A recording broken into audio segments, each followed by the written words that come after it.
Welcome back to Sportsbook Review. Training camp is right around the corner, and the preseason will be beginning before you know it, which means the NFL season is starting to ramp back up into regular season mode, and so do we as bettors, and we have to take a look at some of the games that could be some trouble for big favorites heading into the 2016 season. That's right, it's time to talk about some potential trap games, and we will start it off in the NFC, and one of the ones that I think could hold a lot of weight in this one is later in the season, Week 15, as the Green Bay Packers head into Soldier Field to play the Bears in Week 15. Now, Week 14, the Packers are going to be very, very busy with the Seattle Seahawks. And the week after that, in 2 weeks after that, in 16, they have the Minnesota Vikings, most considered the second best team and still a very good playoff contender. Obviously, won the division last year. So, two big tough games. And sandwiched between that is the rebuilding Chicago Bears in Week 15. At Soldier Field, it's not a place that Aaron Rodgers has had trouble winning in the past, but it could be an area where the Chicago Bears could come back and cover as big underdogs in this one. Now, in Week 2,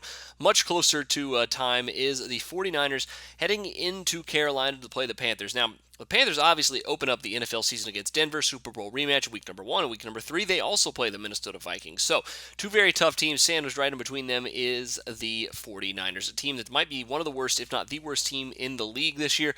Peyton Manning's gone, so you know that week 1 could be an emotional win for the Carolina Panthers, and with a big game up on ahead of their schedule in week 3, they could potentially take the 49ers for granted. It could be early in the season enough to where the sportsbooks don't have a beat on the line. Watch out for that game if you are looking at it here once we get into week number 2. Now, back to the end of the season. Week number 14 has the Washington Redskins and the Eagles in an NFC East battle. If Kirk Cousins has another year like he did last year, of course, they signed Josh Norman. The Redskins are going to build off that 9-7 season.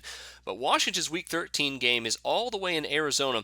And in Week 15, they welcome in the Carolina Panthers. Those are two of the top 4 teams in the NFC this season. And right in between them is the Philadelphia Eagles, team that could probably be the worst in their division. One of those other teams like the 49ers, maybe not so bad as that, but still definitely on the rebuild this year. But Philly could surprise them at home in Week 14. I'd be very cautious on that game as well. But those are the 3 biggest in the NFC for you. Make sure you check out the 3 biggest trap games in my eyes in the AFC coming up here in this 2016 season, and let's start thinking about some preseason betting action here at Sportsbook Review. But until then, I'm Jordan Sharp. Always on the go? Bet365 has one of the top mobile platforms in today's market. Sign up today and don't let your busy life keep you out of the game.